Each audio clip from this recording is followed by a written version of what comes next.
पिछले 11 साल में देश में 25 करोड़ लोगों ने गरीबी को हराया है, गरीबी को परास्त किया है और गरीबी से बाहर निकल करके 25 करोड़ का एक बहुत बड़ा समूह नियो मिडिल क्लास के रूप में आज देश के अंदर बहुत बड़ी भूमिका अदा कर रहा है।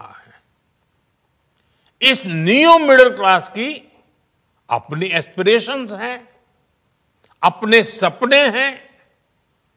इस साल सरकार ने 12 लाख रुपए तक की इनकम को टैक्स फ्री करके एक उपहार दिया और स्वाभाविक है जब 12 लाख रुपयों का इनकम टैक्स में राहत हो जाए तो मध्यम वर्ग के जीवन में तो कितना बड़ा बदलाव आता है, कितनी सरलता सुविधा हो जाती है।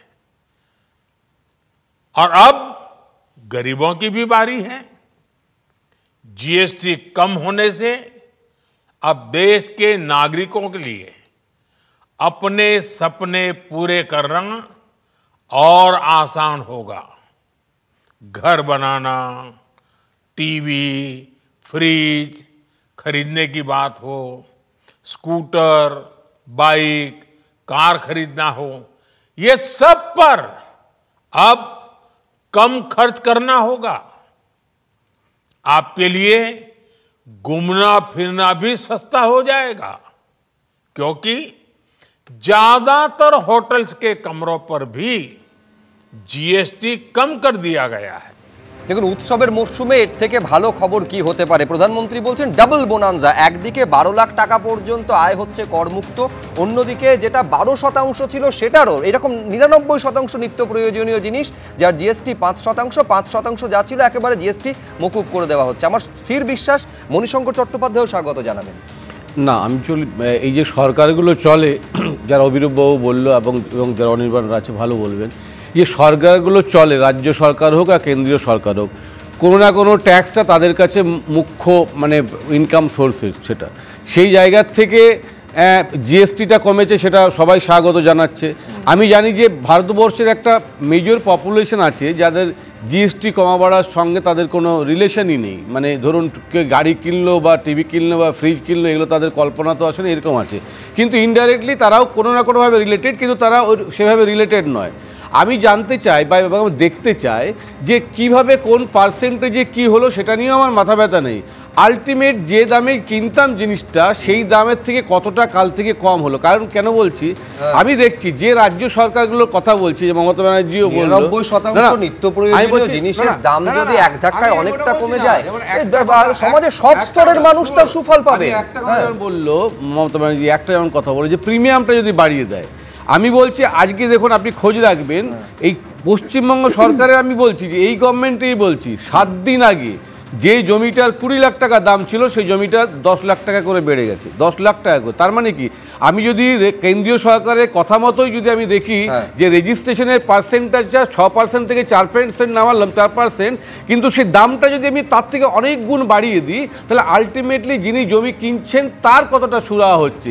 এই জায়গা থেকে আমার যদি মনে হয় রাজ্য সরকারগুলো যদি ক্ষতির আশঙ্কা করে সেগুলো যেগুলো জিএসটির মধ্যে পড়ে না নিশ্চয়ই একটা জায়গা ধরার চেষ্টা করতেন মণিশঙ্কর চট্টোপাধ্যায়, কিন্তু হ্যাঁ বড় শতাংশ বড় একটা বৃত্তের মানুষ তারা এর থেকে সুবিধা পাবে, এ নিয়ে কোনো সংশয় নেই। কিন্তু আজকে যে জিএসটির ঘোষণা, জিএসটির নেক্সট জেন জিএসটি এবং সুফলের কথা প্রধানমন্ত্রী বলছেন, কিয়াদি আপনিও শুনলেন, সেটা হচ্ছে বড় কৃতিত্ব হচ্ছে রাজ্য সরকারের মুখ্যমন্ত্রী মমতা বন্দ্যোপাধ্যায় সরাসরি বলছিল।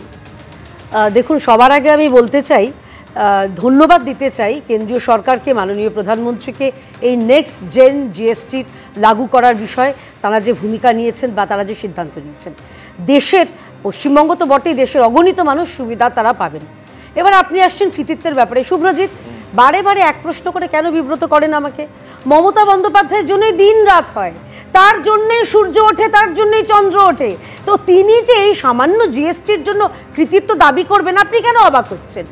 আমার খালি অবাক লাগছে মমতা বন্দ্যোপাধ্যায় তিনি দাঁড়িয়ে আজকে দুর্গাপুজোর মণ্ডপে মহালয়ার দিনে তিনি দাঁড়িয়ে বললেন কি উনি রেশন দেন, ওনার একবারও মনে হলো না প্রধানমন্ত্রী গরিব কল্যাণ অন্ন যোজনায় পশ্চিমবঙ্গের 6 কোটি মানুষ তারা উপকৃত হচ্ছেন? এবং আমি দুটো বিষয় মুখ্যমন্ত্রী বলেছেন, এক হচ্ছে আর্থিক বঞ্চনার কথা, আর দ্বিতীয় হচ্ছে আমাদের যে জিএসটি টাকা কেটে কেন্দ্র তার প্রচার করছে। একদম সুব্রজিৎ, গেরোটা বা ব্যথাটা কোথায় জানেন তো? যেটা মাননীয় প্রধানমন্ত্রী বলেছেন, উৎপাদন করুন। আমাদের এখানে কি উৎপাদন হচ্ছে? চপ, ঘুগনি, চা, কচুরি, কাশফুলের বালিশ, এইগুলো দিয়ে উৎপাদন করে তার যাই হোক এই রাজ্যের তো কল্যাণ হবে না। আর কি উৎপাদন হচ্ছে? দুর্নীতি। সেটা যে কোনো জায়গায় বলুন, কয়লা বলুন, গরু বলুন, বালি বলুন, সোনা বলুন, রাস্তা বলুন, উনি বলছেন যে সব বন্ধ। আর ইউটিলাইজেশন সার্টিফিকেট না দিলে বন্ধ তো হবেই। এই কথাটা বলে লাভ নেই। আমি কি পশ্চিমবঙ্গে যে চিন্তা করুন, উনি বলছেন কি সম্ভাবনার কথা চিন্তা করছেন যে প্রিমিয়াম বাড়িয়ে দেবে। আগে ছিল হেলথ ইন্স্যুরেন্স 18%, সেখানে 0 হয়ে গেছে। এটা সেটা মুখ্যমন্ত্রী বলেছেন, সেটা একেবারে তার তরফ থেকে অর্থমন্ত্রীকে চিঠি দেওয়া হয়েছিল, যার জন্য চিঠি হচ্ছে রাজ্যের। আমি রাজনৈতিক তরজার মাঝে আবার যাব, কিন্তু তার আগে আমি দ্রুত একবার অনির্বাণ দত্তের কাছে এইখানে আসতে চাইছি। সেটা হচ্ছে সাধারণ মানুষের প্রেক্ষাপটে তাদের কতটা সুরাহা হতে চলেছে এইটা অনেকেই মনে করছেন অনির্বাণদা, তাহলে কাল থেকে সব জিনিসের দাম কমে যাচ্ছে, প্রায় 99% নিত্য প্রয়োজনীয় জিনিসের দাম। ফলে কবে থেকে এটা এফেক্টিভ হচ্ছে? এক, দ্বিতীয়ত হচ্ছে যে উৎসবের এই মরশুমে সব থেকে সুবিধা তো সাধারণ মানুষের, তার কারণ সাধারণ মানুষের একদিকে হচ্ছে 12 লক্ষ টাকা পর্যন্ত আয় করমুক্ত, জিনিসের দাম কমছে, মানুষের পকেটে টাকা থাকছে, এই হচ্ছে মোদ্দা কথা। দেখো সুব্রজিৎ, মানে যে স্পিরিট নিয়ে এটা করা হয়েছে তাতে কি হবে, সকালবেলা কেউ যদি তার দিনটা শুরু করে টুথব্রাশ আর টুথপেস্ট দিয়ে, তারপরে শ্যাম্পু করে, সাবান মেখে চান করে, তারপরে সকালবেলা যখন ব্রেকফাস্ট করবে সেটা হচ্ছে পাউরুটি দিয়ে চিজ পনির হতে পারে, তারপরে হয়তো সে একটা স্বপ্নের সস্তায় বাইক কিনতে পারে, সেই বাইকটাও কম দামে কিনবে, সেই বাইকটা কিনেও সে যখন অফিস যাবে সেখানেও যদি খানাখন্দ ভরা রাস্তাতে সে পড়ে যায়, পড়ে গিয়ে যদি তাকে হসপিটালাইজেশনে যেতে হয় সেখানে মেডিক্লেম সেটা সস্তা হবে, বা সেখানে যদি আমার একটা বড় ধরনের কোনো আর্থিক মানে বা লোকসান হয়ে যায় সেখানে আমার হয়তো একটা জীবন বিমা থাকবে, সেই জীবন বিমা থেকে হয়তো আমার বাড়ির লোক কিছু একটা সাশ্রয় পেতে পারে। তো এই পুরো যে আমি বলছি লাইফ সাইকেলটা, আবার দিনের শেষে বাড়িতে এসে যখন আমি রাত্রে যখন ডিনারটা করব সেখানেও যে রুটিটা খাবো সেই খাওয়ার খরচাটাও কিন্তু কমবে। সারা জীবনের যে লাইফ সাইকেলটা আমরা প্রত্যেকটা দিন প্রত্যেকটা কর্মকাণ্ডে করি তার ওভারঅল কস্টটা কমানোর চেষ্টা করা হয়েছে এটার মধ্যে। এখন কথা হচ্ছে আজকে আমি অ্যানাউন্সমেন্ট করলাম, দেখুন এটা কিন্তু 15 মানে অগাস্টে যখন আমরা প্রথম শুনলাম, তারপরে কীরকম একটা ম্যাজিক্যাল আমরা অ্যাক্টিভিটিস দেখলাম যে 19 দিনের মধ্যে 3 সেপ্টেম্বরে 56 জিএসটি কাউন্সিলে সব অর্থমন্ত্রীরা মেনে নিলেন এবং আমরা রাত্রেবেলা দেখলাম যে সব রাজ্য সহমত প্রদান করেছে এবং ভারতবর্ষের অর্থমন্ত্রী তিনি এটা ঘোষণা করলেন।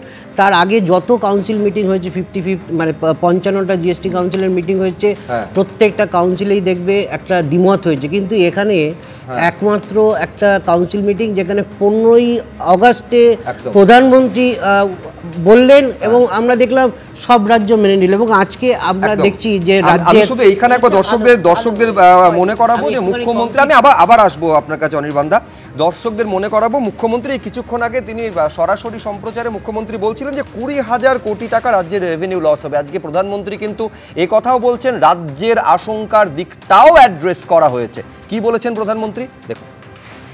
जब आपने हमें 2014 में अवसर दिया तो हमने जनहित में, देश हित में जीएसटी को अपनी प्राथमिकता बनाया। हमने हर स्टेक होल्डर से चर्चा की,